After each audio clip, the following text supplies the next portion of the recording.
on First Tuesday. People often say to me over the years, well, you're not really a killer, etc., etc. You are. David Ford was sentenced to life for a teenage killing. Now he's on the run, fighting for justice. I've had enough of jail life, the politics of jail. I want no more part of it. After 21 years in prison, should he keep on running or give himself up?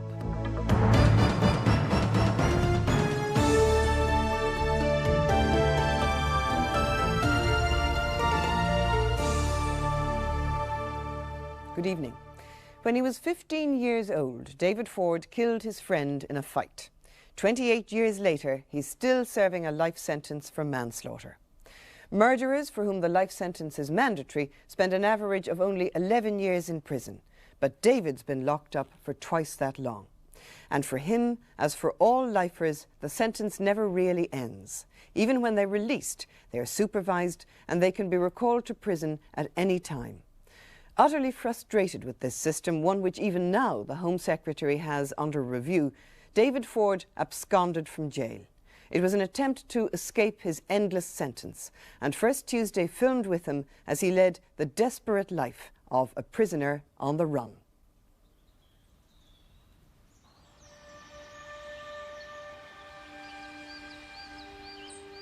Devon, February the 6th, 1965. Two boys fight, and one of them is killed. Aged 15, the other is convicted of manslaughter. He is sentenced to life imprisonment. Today, 28 years later, David Ford is still serving his sentence. In July 1992, he escaped from prison for the 4th time. Look, I'm 43 years old. This has been going on since I was 15 years old. I've gone, what? And it's still going on.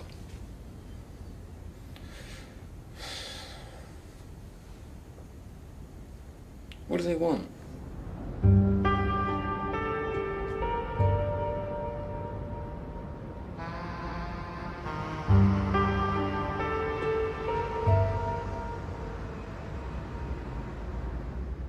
A lifer's sentence never ends. When he's let out of prison, it's always on licence.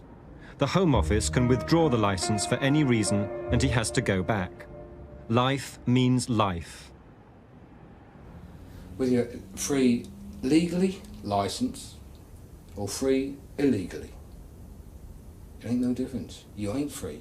There's somebody that's, it's like you're like a puppet on the string. They're telling you what to do, when to do it, and how to do it.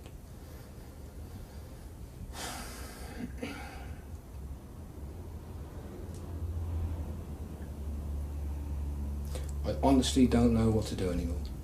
I really don't.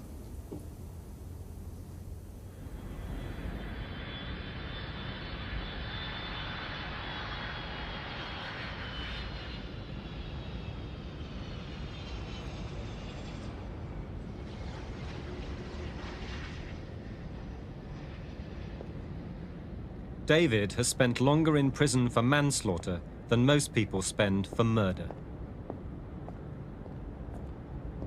It's freaking me out now. It's beginning to freak me out. You can't imagine the pressures. It should never have happened. Somebody died in a punch-up. I didn't want it to happen. I didn't mean it to happen.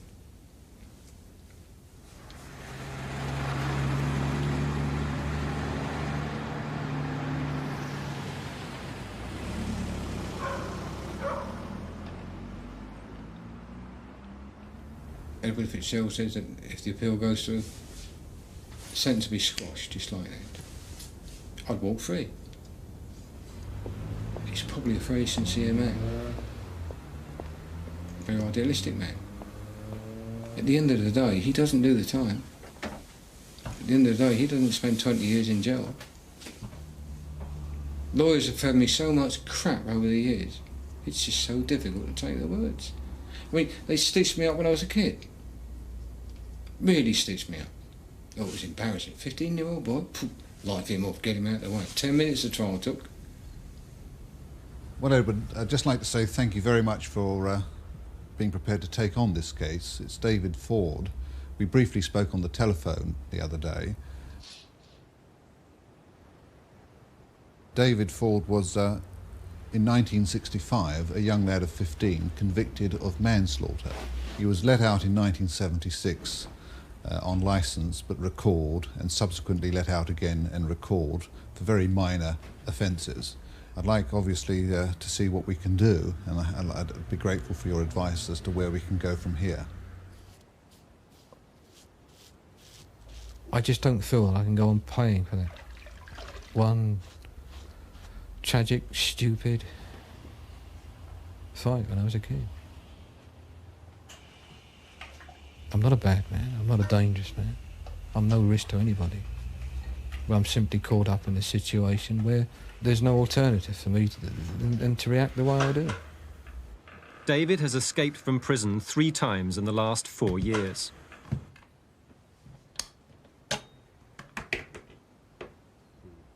The lawyers argue that David should never have been given life in the first place. The only way to overturn this sentence is to go to the Court of Appeal. But they can do nothing while he's still out on the run.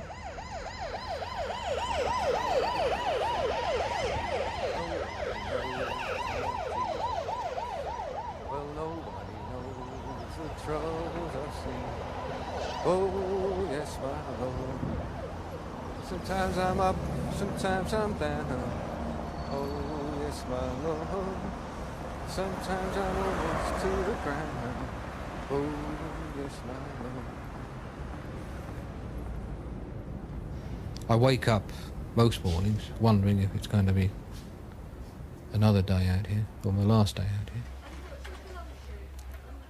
I spend a lot of the day looking for employment, because I need to support myself in order to feed myself. People help me, but you cannot expect people to support you all the time. It is illegal to harbour an escaped prisoner. David finds shelter with friends and acquaintances. He makes what he can doing odd jobs, but he's been on the run 7 weeks and money is short.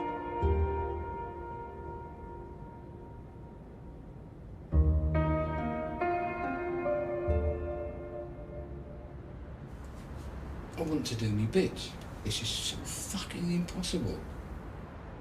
Even more difficult for me in the sense because I don't want to resort to crime. It's not my nature. And David must keep on the move.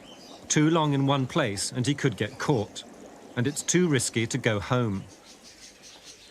This is where you come unstuck. You think, oh well, time has come to move on. You've got nowhere to go. Nowhere.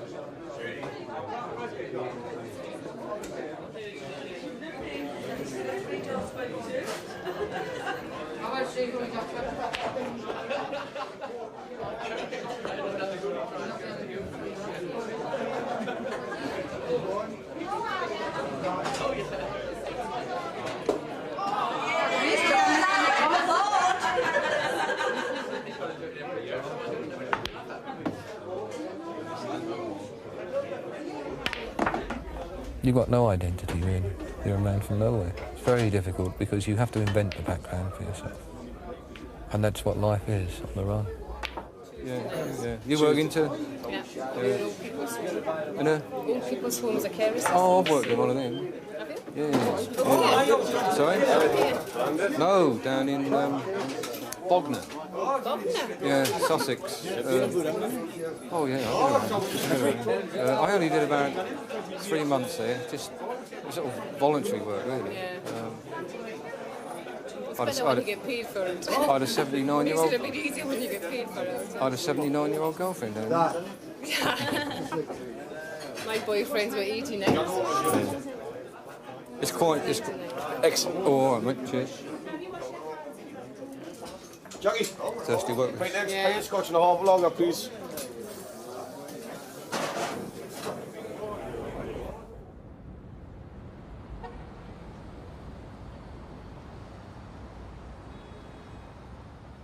My kid comes first.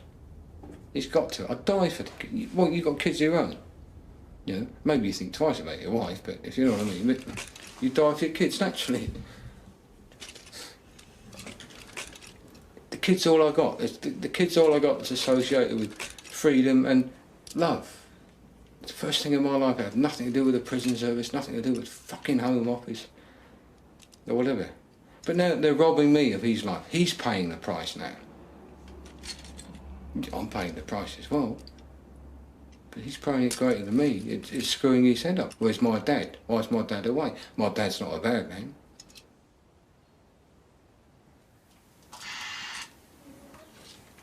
Mum, can you hear me? Over. What are we having for dinner? We've got lamb chops, carrots, roast potatoes and runner beans with mint sauce. Mum, I'm going to come down and show you my model.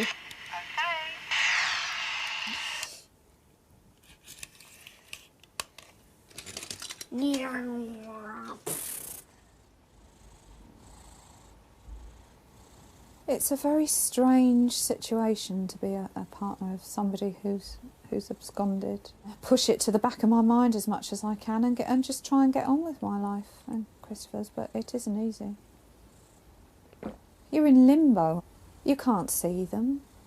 You've only got contact on the telephone. Really, it's worse than when they're inside. At least you know where they are then and what they're doing. Oh, this is the model, is it? Yep. Let's have a look. Sit there. Well, that's good.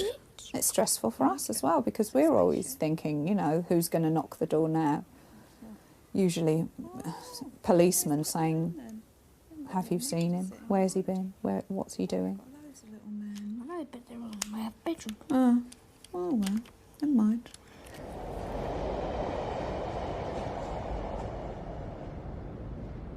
Absconding isn't freedom either because he's away from us. Away from the people that he really wants to be with.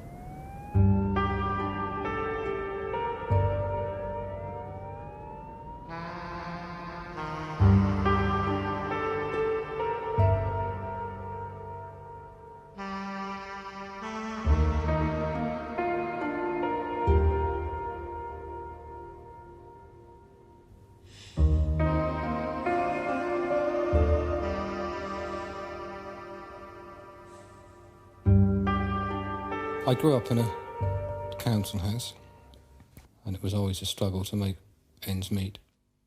David Ford was born in Gosport. As a child, he was repeatedly in trouble with the police.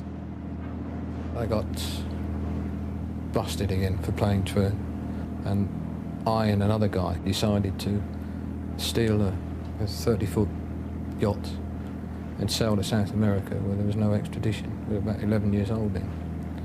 I took my father's old army haversack, a loaf of bread and a tin of baked beans. We thought that all you had to do was sail out of Portsmouth Harbour, turn left at the Isle of Wight and you'd get there eventually. But we got stopped, I mean, before we even cast off. And I think that was the final straw as far as the magistrates were concerned. And they gave me the 3 years at the age of 12 then. And that's when I left home for the first time. David was sent to Ford Park, an approved school at Newton Abbot, Devon. David came to us, and I've got an idea it was in the summer, as a smallish boy, physically small, wiry, active, dark, attractive, a perky boy. Loved it. I loved it. After the initial shock of leaving home for the first time in my life, I loved it. And the reasons I loved it, because I had my own bed, I had my own clothes, most of all, and it's a stupid thing to say, you've got cornflakes twice a week. Never seen cornflakes in my life before. I didn't want to return home when my time came to leave.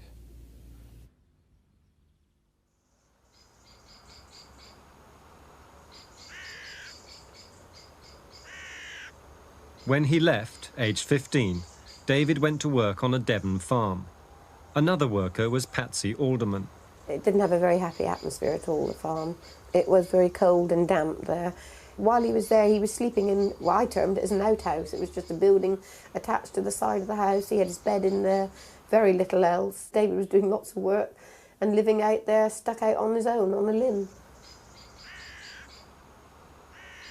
David made friends with a 13-year-old boy whose mother worked on the farm. On February the 6th, 1965, they went for a walk across the fields and only David came back. Then, around 6 p.m, David went missing too. The farmer took Michael Alderman to look for him. He assumed that he would have been making his way to Exeter, so he turned right at the end of the lane to go towards Exeter and keeping an eye out to see if we could find him. And on the third or fourth time of going up the road, we saw him sort of drop into the ditch on the side of the road. I grabbed him. We had a bit of a tussle. He said, run away from murder. And I said, well, murder? Who did you murder? He said, I said, well, how did that happen? He said, behind shed 2, in a bog. I said, well, what did you do? You hit him and he fell in? He said, yes, I hit him. He said, and then I went in and held him under to make sure he couldn't get up.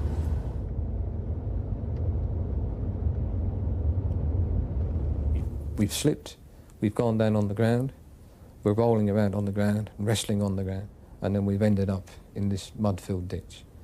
He's gone in and I've gone on top of him. And I'm sort of, I suppose my knees are on his shoulders and it's forced his head under. And when I got up, I mean, he was just still. I can remember using this long-handed shovel to sort of try and lift him out of it. And what stopped me from going any further, I mean, to this day, I don't understand what it was, but he sort of started to sit up a bit, and it's probably the oxygen or the air that was still in his body, you know. And it just frightened the life out of me. I just left it then. Just left it. I've never actually told anybody that. David was charged with murder, but before the trial, a deal was struck between the lawyers. David was advised to plead guilty to a charge of manslaughter. No jury was sworn, no witnesses called. The trial was over in minutes. David was sentenced to life imprisonment. I felt quite numbed because there are a number of reasons. The first one, I was completely overawed by the procedure which took place in court, totally unprepared for it. I didn't have a great deal of confidence in myself at that age when it came to public speaking. And the whole scenario was just something which terrified the life out of me. I could barely see over the dock. I was quite small at the age of 15. The whole thing was just a terrifying experience. I went to the court to represent David, armed with very, very full reports for the prosecuting counsel and defence counsel, and to present to the court itself if the boy was found guilty of any offence, so that they in turn, helped by my account of his background, could judge what future sentence would be best for him. But on this occasion, because there was no court case, I wasn't called to speak on the boy's behalf at all. The open-ended life sentence is mandatory for murder, but for the lesser crime of manslaughter, it is given at the discretion of the judge. Shocked, full stop. I mean, everyone at school was absolutely shocked by this result. We couldn't understand it. Well, I'd killed him. I'd killed him. I mean, I didn't know there were degrees. You know, I didn't understand that. I mean, killing somebody was killing somebody. I think what you've got to also try to understand that I was in a very emotional state. It was quite an horrific experience anyway.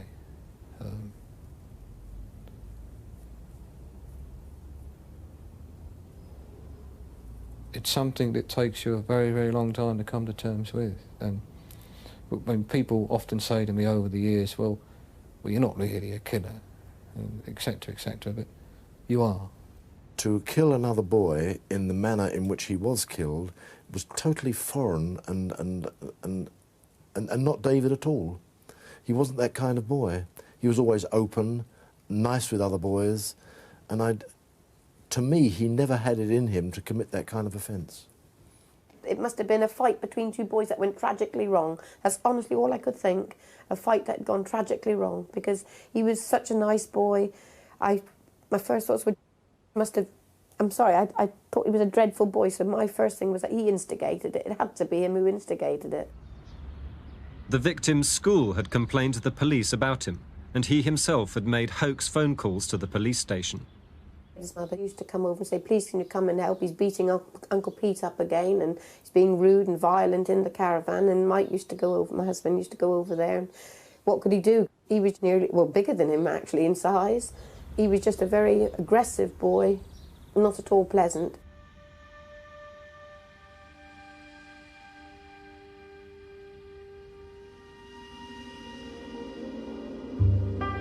David told police that the fight was over a stolen £5 note.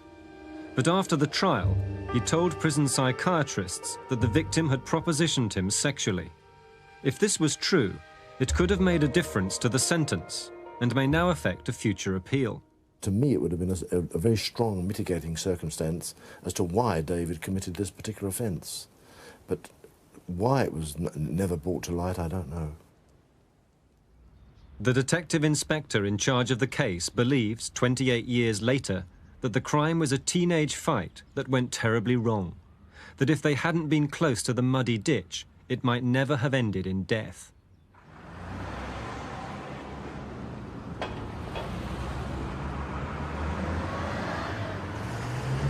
On June the 16th, 1965, David was taken to Wormwood Scrubs to begin his life sentence.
David Ford's first 12 years in prison for manslaughter lasted from the age of 15 to 27.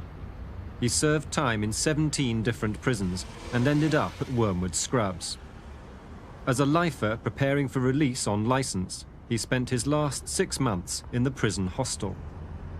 The day that I left the hostel was probably, in many ways, at the time, the happiest day of my life. Because I felt that, well, at long last, it's all over, it's done with. I've paid my dues, and now I can start getting on with life. I was on a roundabout, a merry-go-round that I just couldn't get off, which was basically all about having a good time, out with women, drinking, gambling. And I was a very, very promiscuous person. I went really overboard with that simply because I'd had so little little experience with women. My drinking had reached terrible proportions. In the space of, I suppose, 3 years, and never having drunk in my life, I was quite capable of putting a bottle of scotch away a day. David went to Gosport and found a job. For the first time since he was 12, he was home with his 5 brothers.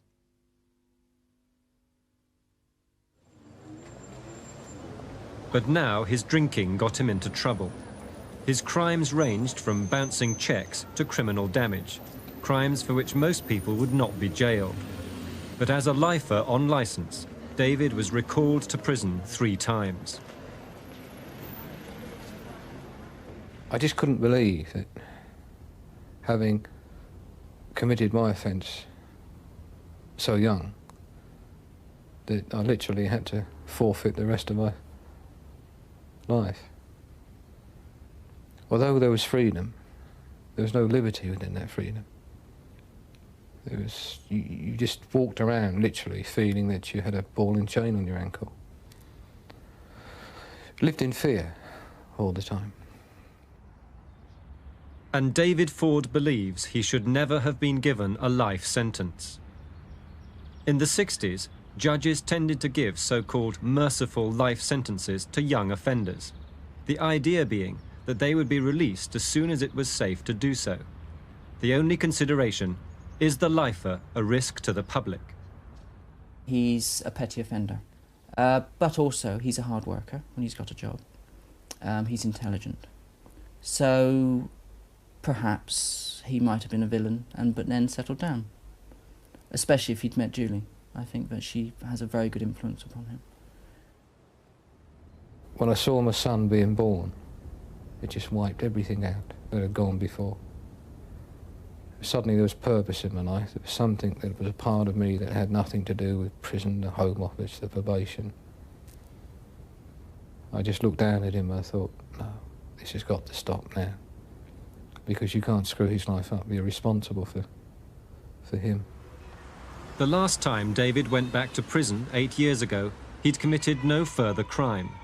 He stopped taking the alcohol treatment that was a condition of his licence and was said to have behaved badly.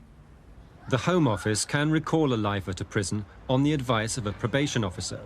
One officer said David was a risk to his family. Another disagreed. There was a suggestion that David was a physical threat to members of his family, yes. I don't believe he was. How can you be at risk from somebody who won't argue with you, who never loses his temper, won't raise his voice? Where's the threat? There is no threat, no risk. David went back to prison when Christopher was 10 months old. Although he had committed no crime, he has not been a free man since. You're not meant to get as messy as that. Oh, my love, please. Like this. Let me do it. No.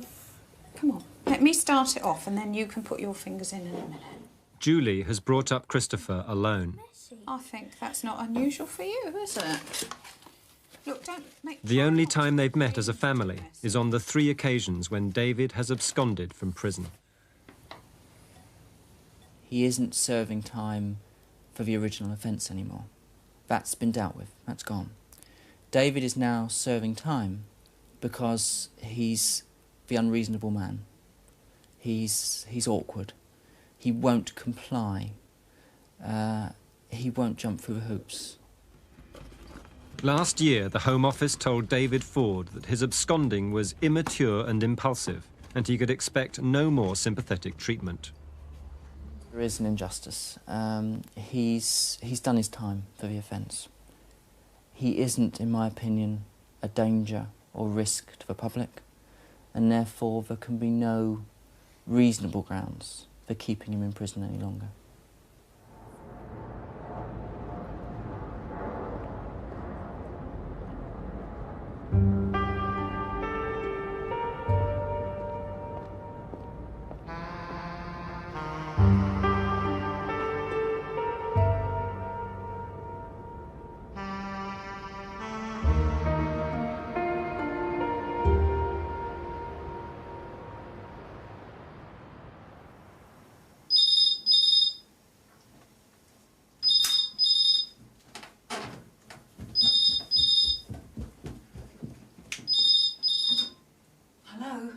Hello, sweetheart, it's me.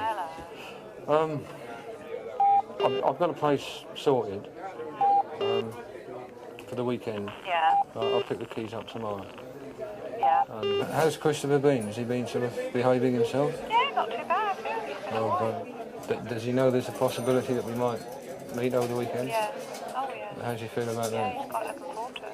Yeah? Yeah. Well, see you then. Okay. Yeah, take Talk to care. you then. I love you, sweetheart. Love you. And I miss you. Love you. Bye-bye. Bye. Bye.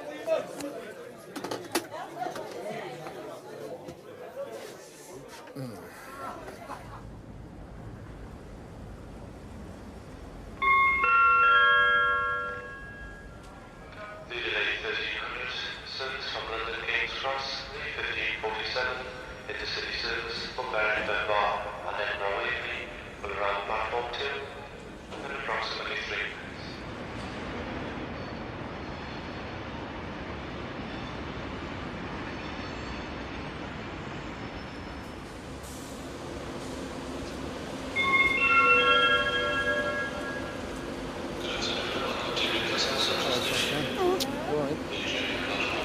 That's all tucked in. I get a look in. Hi. Oh, what a journey. Platform 2, 1547, intercity service from Barrington Bar and Edinburgh Waverley. You're going to miss school today. If you came a conkers in a minute. Conkers? You bring some conkers with you? Yep. Oh, yes. And I've got strings for them. Yeah, but I want you hitting my sums. Yeah. Tell Daddy how many you found. 200. He's going to start selling them at school. Selling conkers at school? Yeah. An appeal. For an appeal? Help my dad. Oh, you cheeky boy. Oh, that's nice. How much are you going to sell them for? 10p. For 200? That's 20 quid there, mate. You won't get 10p a conker. I know, they say it's a waste of money. Mm. Wait until they see the size of them. Big ones, are they? Got some nice ones, haven't you? One's about that big. I used to an old trick, mate, when I was at home. You can harden them up. Hey, Oh, I can't say it's boil cheating. them. No, it's not honest. Go on. No. You're going to beat somebody at conkers, mate. You do it fair and square. Bake them in the oven. Don't give him ideas. Right, thanks, Mum. Well, you've told him. That's what you do. You'll be barred from international conker competitions now.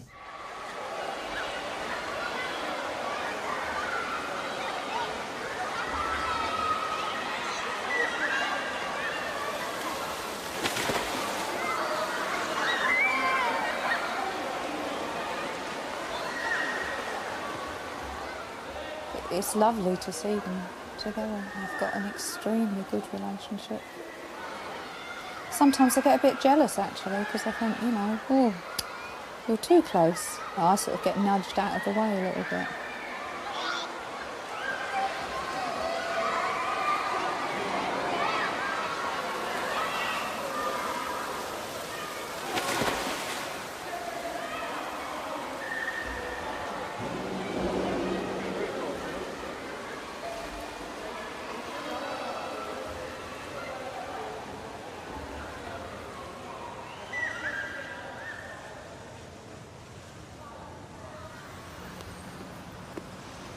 A lovely day, isn't it? Yep. Always is when we're with you. We'll have to get down and do some serious talking tonight, then. I know. And sort things out. I've got to decide what I'm going to do, how I'm going to do it. I'm going to phone the solicitor, I think, tomorrow. Are you? Yeah, I've got to find out where I stand legally. Right. I think sooner or later I've got to go back, but I want to make sure that my arse is covered. Well, you've got to. You can't do it any other way, David. I think he's in a luckier position, really, than some children. At least he's got a dad. Oh, but he's not there. Quite a few of them in his class haven't even got dads. At least you care about him. School work okay? I think so, yeah. I think you like school, don't you, Christopher?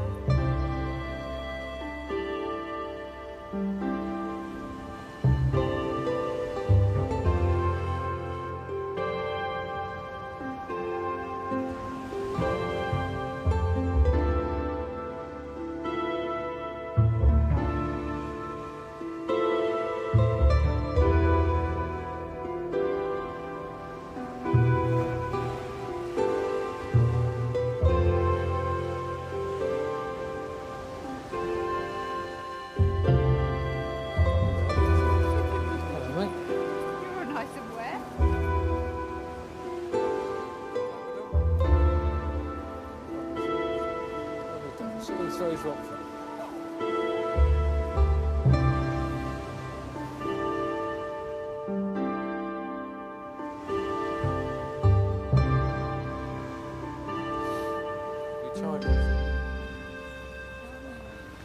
Hungry. Oh, we'll get some food very soon. And we'll get back home. And early night tonight.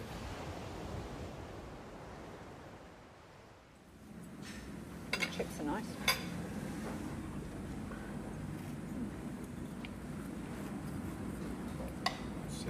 He copes very well. He's a very switched on young kid. I'm not saying that it doesn't hurt him, because sometimes his eyes give him away when his actions don't. I don't know what sort of damage. I have to have a kid at that age to keep secrets, but it's the only way I can be with him. I don't want this situation to damage him like it's damaged me.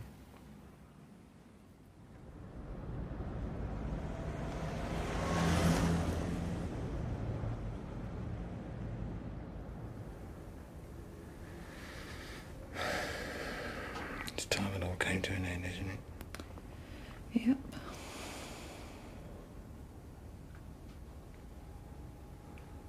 I was thinking this afternoon, I was only 7 years older than him when all this began. It seems incredible.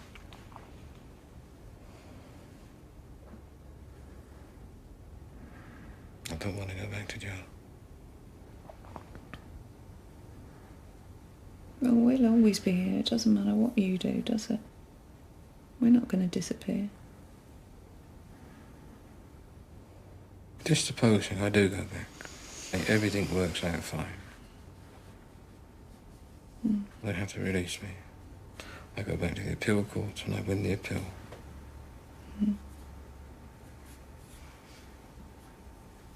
I'll be free for the first time in my life.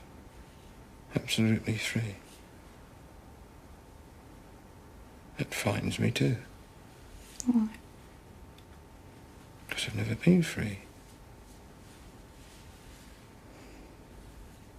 I'm not sure I know how to handle it anymore. 2 ponies, Christian Colours, girls! Come on, girls, put your hands out. Yeah, Christmas around here, well, there, now 20 sheep for a pound.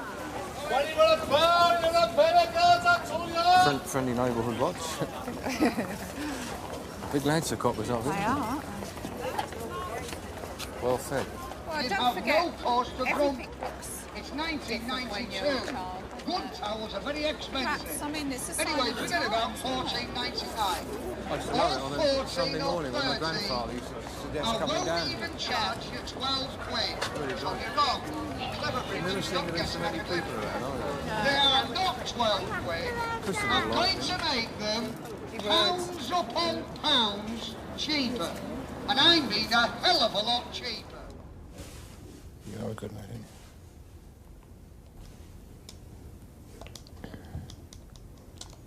You say hello to Granddad for me when you get home? Yeah. And Tigger? Yeah. And Titch? Yeah.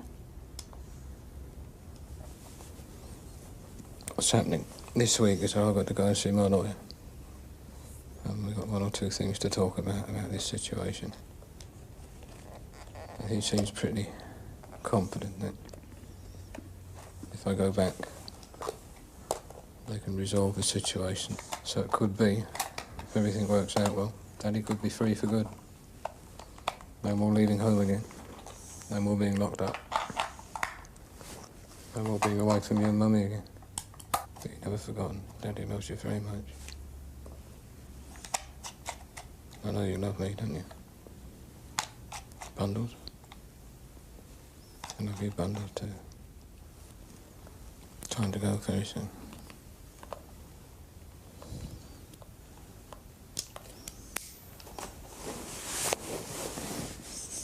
Come on.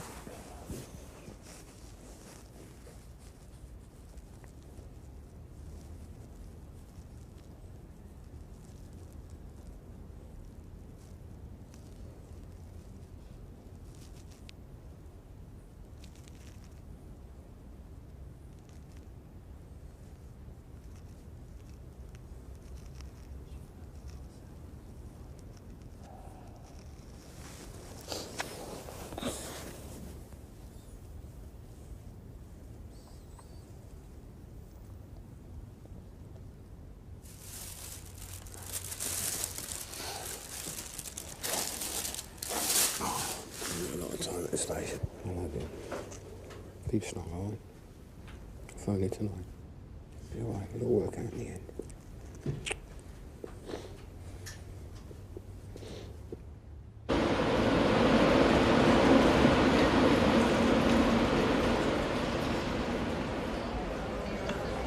Just seeing the people I love go away.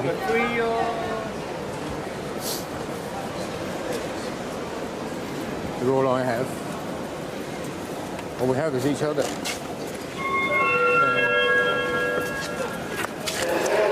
What does it make you feel you want to do?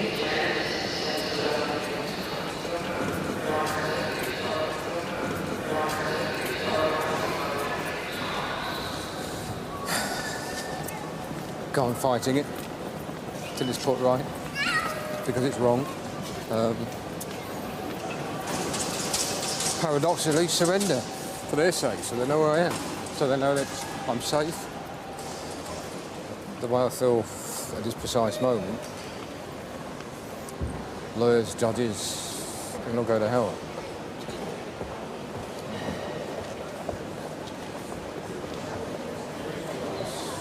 Too cut up. Too cut up.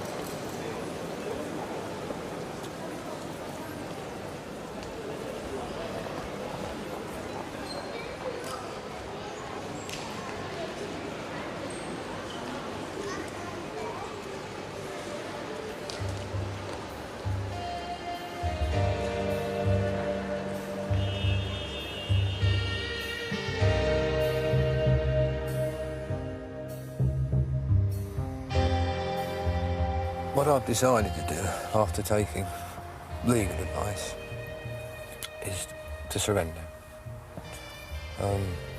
It's very, very difficult to survive out here, being unable to work, feed yourself, clothe yourself, without breaking the law, and I'm not prepared to do that, and I've got to go back. There's this little guy that keeps jumping off my shoulder saying you're an idiot. Why? Why? You've got to be mad. You're giving up freedom.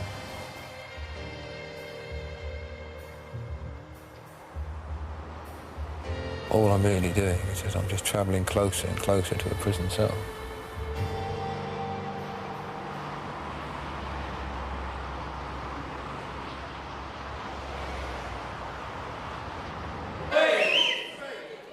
Gosport, the wedding of David's youngest brother.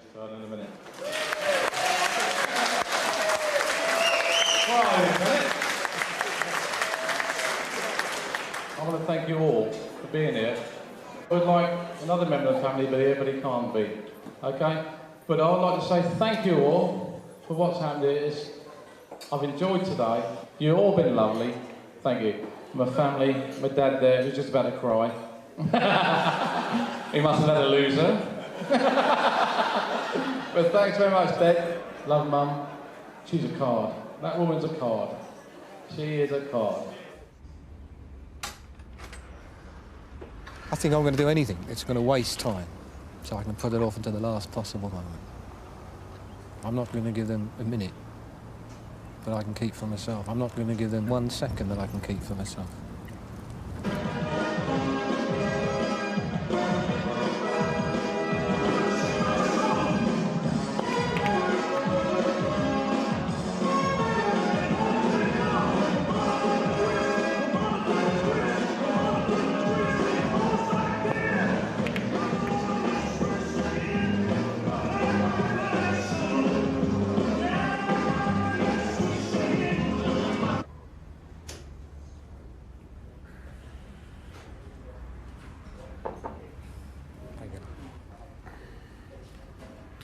It's been going on for 28 years.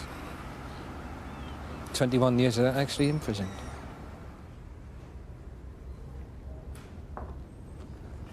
What's left in there is for me. It doesn't belong to anybody else.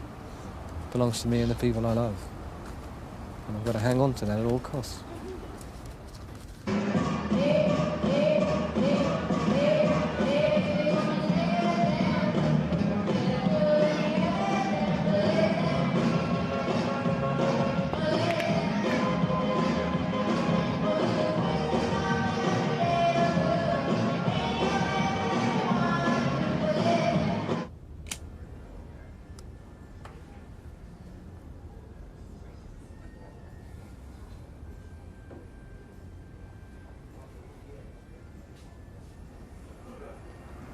I've had enough of jail life, the politics of jail, the stories, the crap that goes down in jail. I want no more part of it.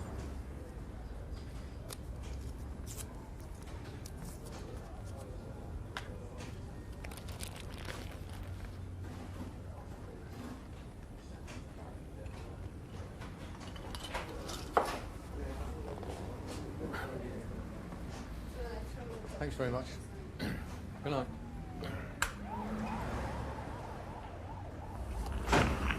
Hello? Hello, Andy. It's David again. Hello, David. Where are you now? Still in Maidstone. Right. Right, no, I mean, no disrespect to you, or no disrespect to Edward. I am doing the right thing, am I? Yeah, you are doing the right thing. I mean, at the end of the day, you've got a choice. Look, I mean, we can talk to it. I mean, you've not made a final decision until I take you to the police station, right? I mean, you can come and talk to me here at my office here now. Yeah. But you know that if you don't do something, you're going to be on the run full stop.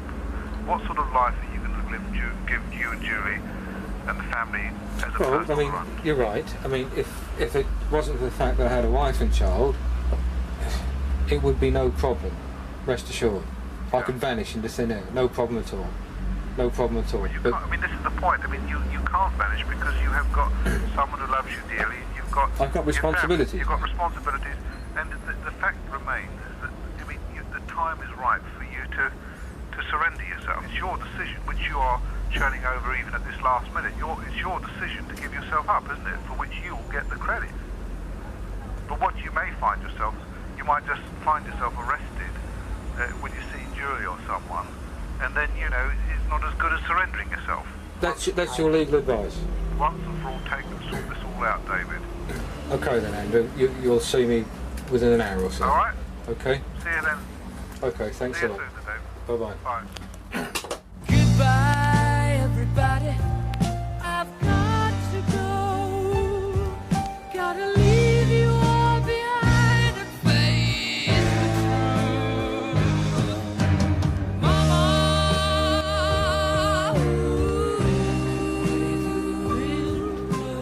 I don't wanna die. Sometimes wish I'd never been born at all.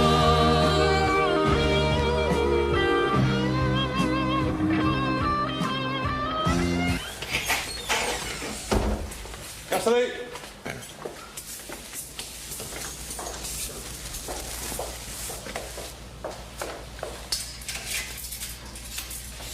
Okay, Mr. Ford. Thank you. I'm going to arrest you for being unlawfully at large and Ford Open prison. Do you understand that? Understand. Okay. I will caution you, do not oblige something you should do so. Whatever you say, maybe take down in writing and give it evidence. You understand that? I understand that. Okay. David, is it? Yeah. Right, you come with me then, David.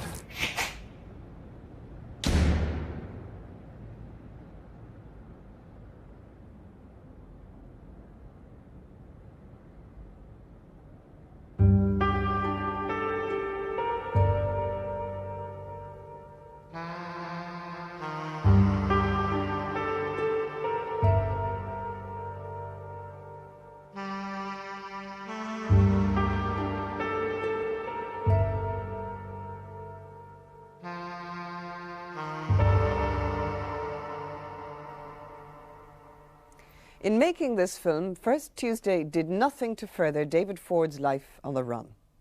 David is currently being held in a closed prison in Kent. Julie and Christopher can't afford to visit him there, and they haven't seen him since he went back. As yet, he's heard nothing from the Home Office as to when he might be considered for release. That's all from us for this month. We'll be back in February. Until then, good night.